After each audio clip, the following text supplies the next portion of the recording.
Hey traders, welcome back to another Sunday video. You guys know the drill. We'll be taking a look at charts and setups for the week ahead. But before we do, this is the newest segment that I like to start out the weekly videos with.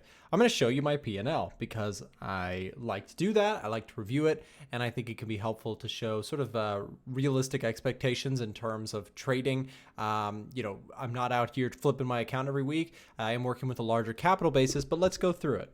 So far, June has consistently been, keeping up with all of the previous months. I've been on a very nice winning streak here recently, with several of my trades doing quite well. Only 1 month this year so far that has been in the red, which was February. And in the last 5 days, you can see we were up $4,103.84 in this account alone. Now, this is not my only trading account, but it is where primarily I do a lot of my indices and gold trading here as a US client. If you're interested in this broker, it is called Webull. There will be a link down below in the description for you to check out this broker if you're interested and also a US client.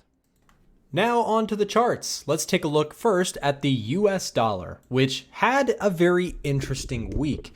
This week we had some interesting data come out, but the notable one that actually caused some volatility was unemployment. So we had some jobs numbers come out of the United States, which showed filings for unemployment increased. We saw more people filing for unemployment, and this caused a slip to the downside in terms of economic data and concern around the jobs market. Now, a cool in the jobs market is bearish for the dollar because, again, the stronger the jobs market, usually the stronger the economy. And so we're starting to see a little bit of the economy slow in the United States, which is reflective in this chart that we saw this past week.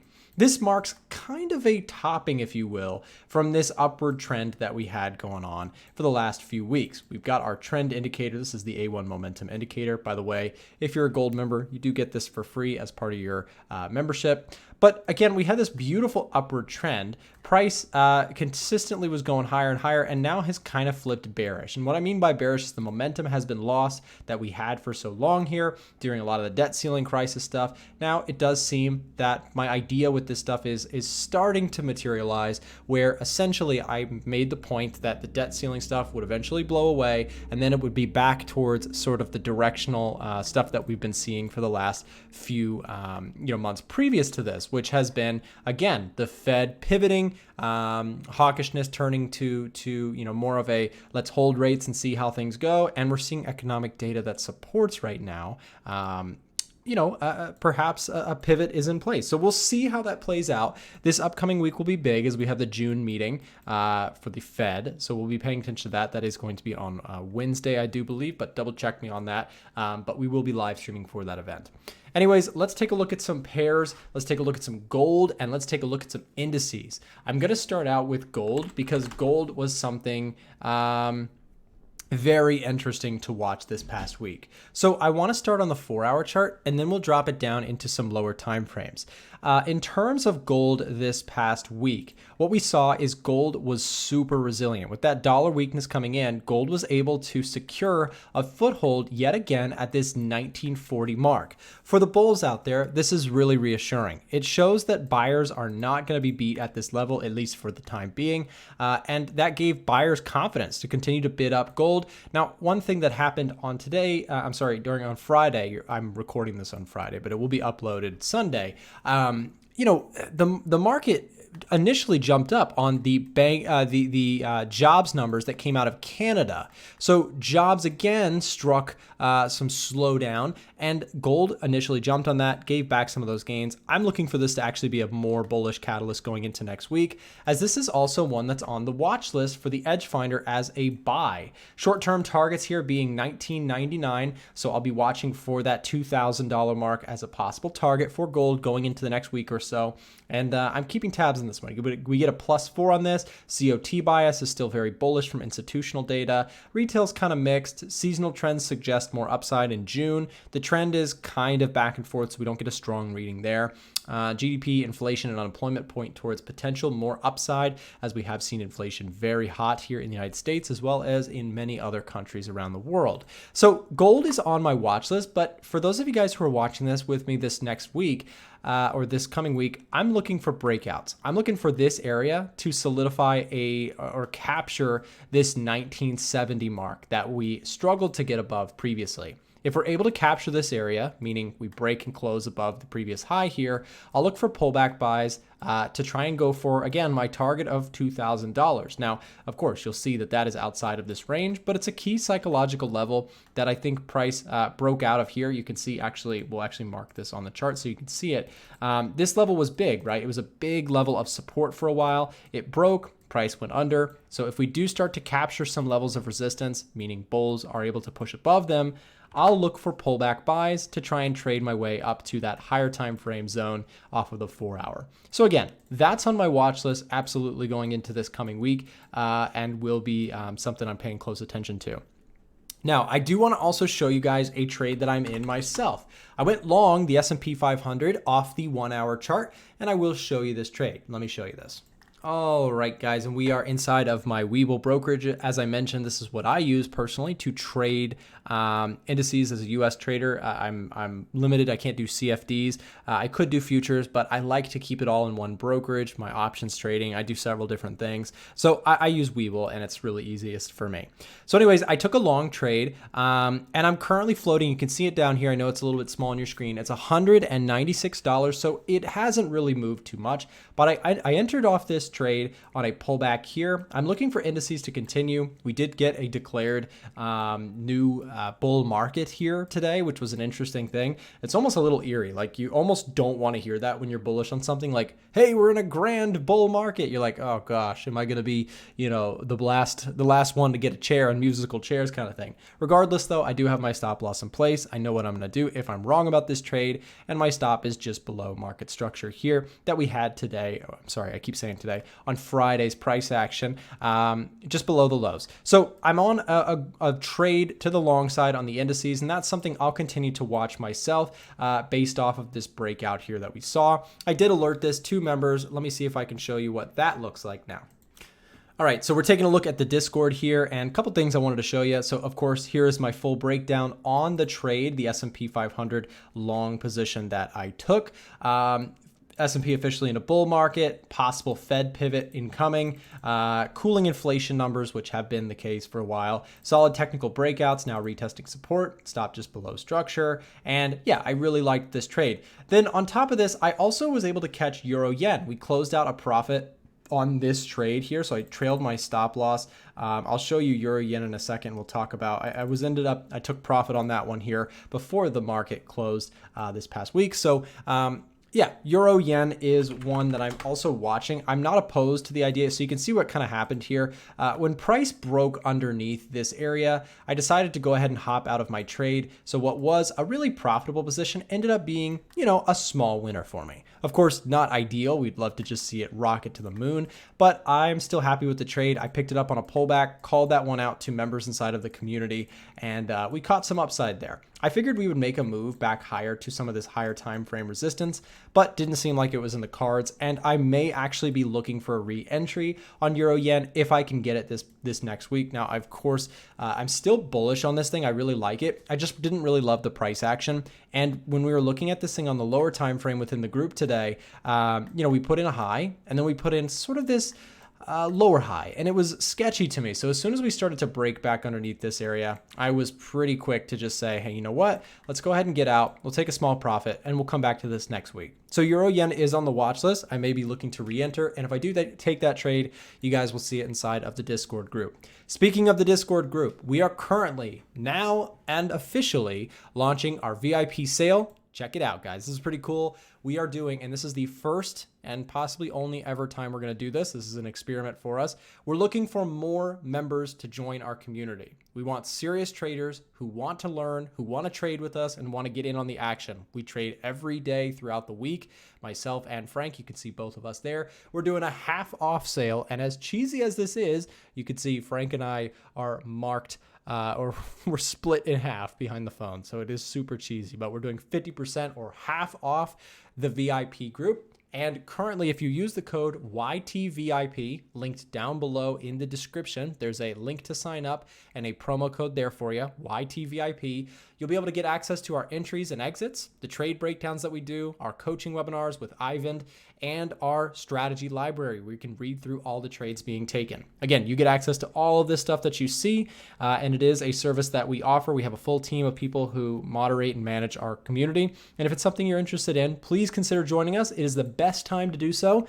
Whether you want to try it out for a month, a year, or even get access to the unlimited option, all of them are, for now, 50% off. It is a massive discount off of memberships. So do not miss out. Take advantage of the sale while it is here, and you can jump in and jump into the chat rooms and trade along with us and all the good stuff that comes with it. So check it out. Link is down below in the description if you are interested. So let's continue. Let's see if we can take a look at some other charts here.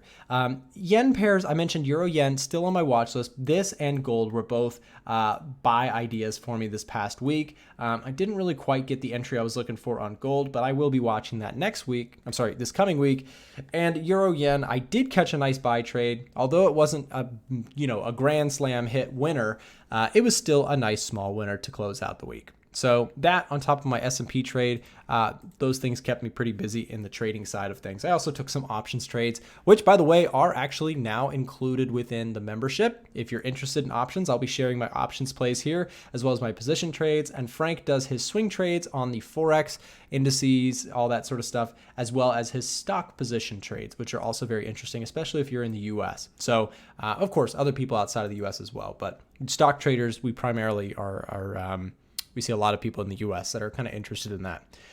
Anyways, let's continue on. We'll see what we can look at in terms of things like the Euro USD. So the Euro dollar, I want to show you guys the 4-hour, because one thing that's very interesting here is that the 4-hour chart served as beautiful price action guide going into the end of this week. You could see that price found a bottom here, rounded off the bottom around 1.064, rallied up to this area here, sold off, rallied up again, and sold off to end the week. Despite all the dollar weakness, this price action just shows how strong the euro downward trend against the dollar has been recently. So if you're a bull, clearly what we'd want to see if you're a bull here would be a break above, right? Breaking through these levels of resistance that have been so oppressive on the price here for Euro USD. If you get breakouts, pullbacks, I think you have explosive uptrend potential.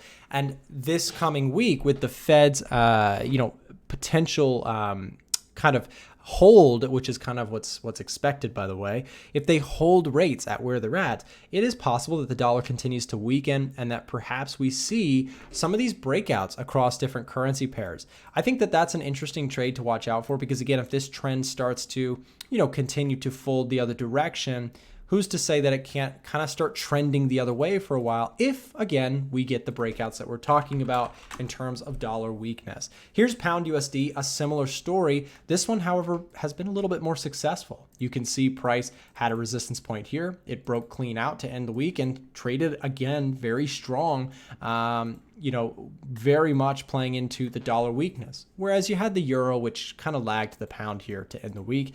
In my personal opinion, I think the pound has more upside. The story here is very interesting, and I want to show you guys in terms of central banks.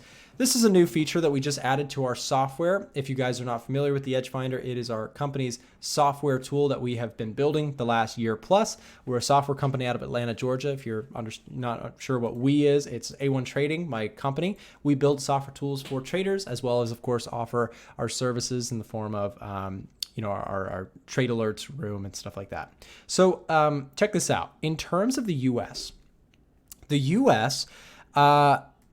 is expected, the forecasts right now are kind of expecting, a pause and a potential or eventual rate cut. Okay, inflation is expected to continue to cool, which is kind of the reasoning behind all these rate hikes in the first place. Compare that, however, to something like the UK. The UK is expected to cut eventually, but at a slower pace. And I'm sorry if this is loading slow. I am doing this over the weekend, and sometimes some of our updates run. So let me see if I can get this to work. 1 second. Okay, yeah, it just needed a second to adjust. Anyways, look at this. So we're looking at the pound, or the UK, the Bank of England's projections for interest rates. You can see that they stay elevated for quite a while before coming down. And again, when we're comparing this to the US, this is kind of interesting. You also have Europe as well. Look at this.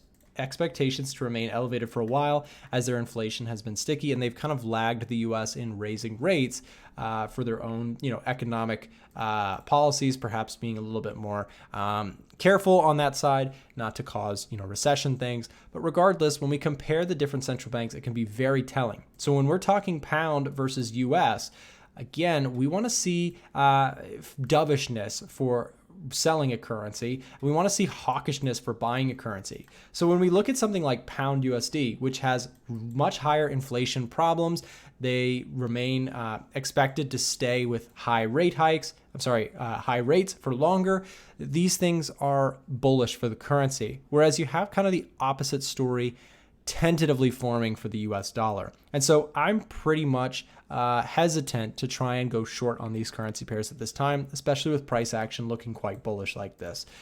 Despite that, these are not currencies or not trades that I'm nearly as interested in as some of the other things that I've talked about today. Gold, I'm going to continue to monitor my S&P trade. But just to be completely transparent, my favorite things to trade are the S&P and gold. So, of course, when it comes to currency pairs, of course, I'll find trade setups like I did with EURJPY, but they're not as urgent to me as trying to find what I'm most comfortable trading, which is the indices. So let's talk a little bit about yen pairs outside of just the one I'm talking about, euro yen. How did dollar yen do this past week? Pretty choppy. Here's your 4-hour chart, and really all I can say when looking at a chart is watch for breaks here. When I look at a sideways chart, when you get a chart like this that's just range bound, it's just not too interesting. By the way, that brings us to today's word of the week. I've been having really a lot of fun with this, and you guys always find the word. So real quick, if you made it this far in the video, we are a good bit into this video. Word is choppy. Comment the word choppy down below in the comment section, and I will do my best to heart your comment. This is just showing that you made it this far in the video. We are 17 minutes into this recording, and it means the world to me that I have viewers that stick around and are as passionate about trading as I am. This is something I absolutely love and adore. Clearly, at this point, I think I've made over 2,000 videos on YouTube. I've been trading for several years, and I'm glad to know that other people share this same passion. So if you made it this far, comment choppy, and I'll try and heart your comment. For the yen pairs, this is really not too interesting to me. But what about pound yen, right? Pound yen is one that interests me. So you've got this clear distinction. Again, as I mentioned, when we're talking central banks, this is where, if you're going to talk currency pairs with me, for me, the big thing is let's talk central banks, because those are going to be the driving forces behind some of these trends. Okay, so when we talk about GBP versus JPY, in terms of hawkishness, pound is up there, right? The Bank of England is very, very hawkish. But then you look at the Bank of Japan, it's the opposite, very dovish, right? This creates a nice upward trend flow in terms of the fundamentals, especially with the markets getting kind of more interested in risk on assets. We saw the equities market rallying. These things show upside on the risk on side. Now, again, the UK is also very much entrenched in high levels of inflation that they're going to have to deal with for quite a while. And that means keeping rates high or even rate hiking further. Whereas the Bank of Japan, opposite problem. So where does that leave us? That leaves me looking for pullback buys, right? Now, I don't think that the EDGEFINDER has the pound yen on the watch list. Let me see if that is. I would like to see it form here. That would be extra confirmation for me as a trader. I like to see things on the EDGEFINDER if I can find it on the watch list with my trade setups. It is absolutely more interesting to me. Speaking of this, we need to also check the smart money tracker. I know a lot of you guys love to see this. So let's go quickly over this and take a look at where we are at with the COT data. So it seems like COT data still has euro and gold here on the long side. Yen and S&P institutional money is very short. What we are looking at is the COT report data. We call it the smart money tracker because just the way we report the data, we try and keep it really simple to look at and understand. Essentially, these assets institutional traders are most bearish on in terms of their positioning, non-commercials that is, from the CFTC's Commitment of Traders report, and most bullish over here. So again, feel free to pause the video if you'd like to take a look, but this is where we're at with this. Also, retail sentiment. Let's take a look here and see in terms of the majors, where are we at? Retail traders, very long dollar CAD, dollar Swiss, Euro is mixed. And on the flip side, what are they most bearish? They're most bearish Aussie dollar and good old pound USD. Oh, and also dollar yen and NZD USD. So point being here with the currency pairs, if you're watching these, this is where retail is positioned. I personally like to be as much as possible on the other end of those trades if I can be. The reason for that is because retail traders on average, they tend to lose money. And so I'm not always trying to be on the same side of them as them on their trades. Indices, what I like here is I'm long S&P. Retail is really short biased. So I kind of like that fact. On top of this, we could add the commodities and we could add Bitcoin. So Bitcoin, retail traders are very long. Oil, very long. Retail traders are 55-45 on gold, so not too much of a bias there, but maybe something to pay attention to. So if you're watching gold, and again, indices, they're very short biased on. So remember, guys, you can get access to our VIP discounts, 50% off if you use the code YTVIP. The link is down below in the description. You can join Frank, myself, Ivan, and the rest of our members inside of the Discord for the best discount price we've ever done on memberships right now, whether it's a monthly, a yearly, or gold. If you'd just like to try us out for a month, whatever you think, check it out. I encourage you to do so. It is worth the money. You'll be able to learn a lot of things and meet a lot of great people from around the world. And if you're a person that has been trading and you just don't have people to trade with, maybe you're already a successful trader, or you already know what you're doing, but you'd like to meet some people, I encourage you, come join the community, come join in on everything. And again, this is not a copy service. We're not out here trying to claim people are going to get rich or anything like that. We are real traders trading, and we want more people in our community. So thank you guys for tuning into the video. Have a great week ahead, and we'll see you next time.